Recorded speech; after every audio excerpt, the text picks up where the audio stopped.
Sultan Muhammad Al-Fatih, atau yang biasa dikenal sebagai Mehmed II, ialah sosok penguasa Utsmaniyah yang ketujuh.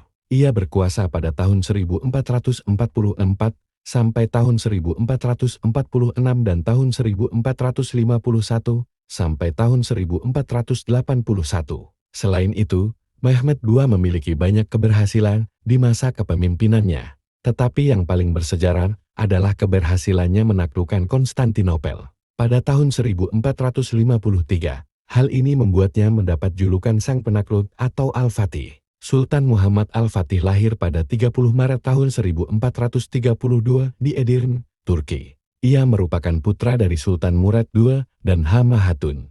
Mehmed II mendapatkan pendidikan yang sangat baik dalam berbagai bidang, termasuk ilmu agama, seni, dan ilmu militer. Ayahnya, Sultan Murad II, menginginkan Mehmed untuk menjadi pemimpin yang kuat dan mempersiapkannya untuk mengambil alih kepemimpinan Utsmaniyah. Maka dari itu Sultan Murad II mengirim Mehmed kecil yang berusia 11 tahun untuk memerintah di wilayah Amasya agar mendapat bekal apabila naik tahta kelak.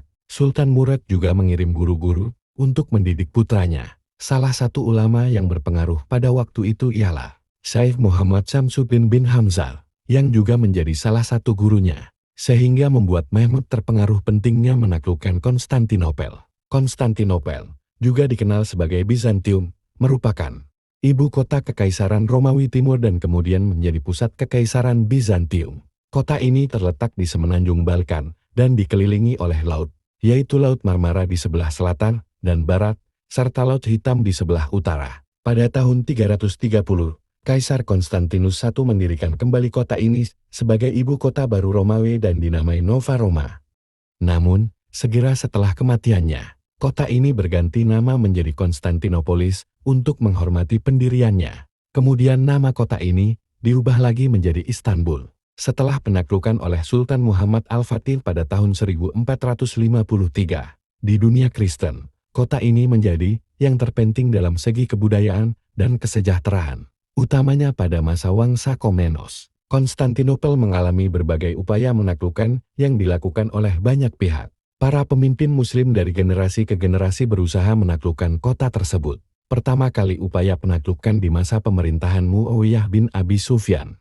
Namun usaha tersebut tidak membuahkan hasil. Pada saat Mehmed naik tahta di usia 19 tahun, setelah kematian ayahnya pada tahun 1451, ia memusatkan perhatiannya untuk memperkuat Angkatan Laut Utsmani untuk persiapan penaklukan Konstantinopel. Sultan Muhammad Al-Fatih percaya akan prediksi Nabi Muhammad yang disabdakan dalam sebuah hadits yang artinya, kota Konstantinopel akan jatuh ke tangan Islam. Pemimpinnya yang menaklukkannya adalah sebaik-baik pemimpin, dan pasukan yang berada di bawah komandonya adalah sebaik-baiknya pasukan.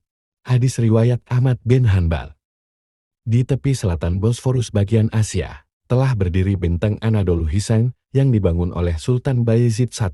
Mehmed menindaklanjuti dengan membangun benteng Rumeli Hisan yang lebih kokoh di tepi Eropa Bosporus. Kota Konstantinopel ditaklukkan oleh Sultan Muhammad Al-Fatih sekitar 3 bulan lebih. Pasukan tentara Sultan Muhammad Al-Fatih membutuhkan perbekalan makanan, minuman, obat-obatan, dan keperluan lain yang cukup banyak. Oleh karena itu, Sultan Muhammad Al-Fatih memerintahkan untuk mengirim perbekalan tersebut lewat jalur laut menggunakan kapal. Hal ini karena Sultan Muhammad Al-Fatih beranggapan letak kota ini dikelilingi lautan. Dengan cara tersebut bantuan akan cepat tersampaikan. Namun sesampainya perbekalan tersebut ternyata seluruh lautan.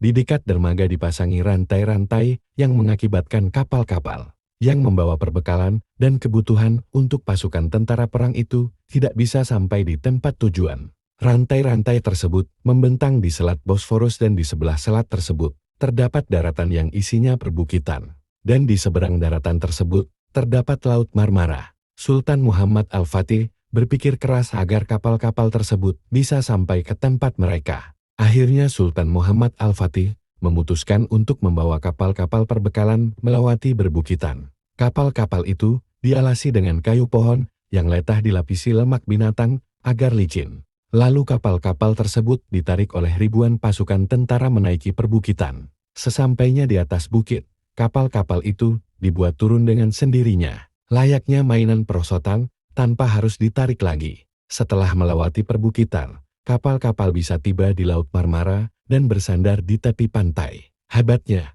70 kapal dipindahkan dari Selat Bosporus ke laut hanya dalam waktu 1 malam. Taktik cerdas tersebut belum pernah terpikirkan oleh pemimpin sebelum Sultan Muhammad Al-Fatih. Sultan Muhammad Al-Fatih memiliki peran besar dalam perencanaan pembuatan meriam besar, termasuk yang dikenal sebagai BYK Top atau Dardaneles Gur.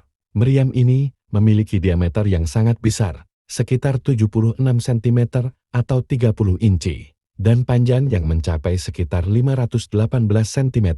Bobotnya diperkirakan mencapai sekitar 18 ton. Meriam ini mampu menembus tembok pertahanan kota Konstantinopel. Proyektil yang ditembakkan oleh BYK Top diketahui mampu melempar batu-batu besar ke jarak yang signifikan. Penggunaan meriam besar seperti BYK Top memiliki dampak besar dalam pengepungan Konstantinopel. Tembok-tembok kota yang dulu dianggap tak terkalahkan menjadi lebih mudah dihancurkan dengan meriam ini, membuka jalan bagi pasukan Utsmania untuk masuk ke dalam kota. Penaklukan Konstantinopel oleh Mehmed II menandai akhir Kekaisaran Romawi Timur dan awal Kesultanan Utsmaniyah sebagai kekuatan besar di wilayah tersebut. Strategi militer yang cerdik, termasuk penggunaan artileri, strategi kelautan, dan penaklukan tembok pertahanan, membuat penaklukan ini menjadi salah satu momen yang paling bersejarah dalam sejarah militer dan dunia Islam. Sultan Muhammad Al-Fatih dikenal sebagai pemimpin yang adil.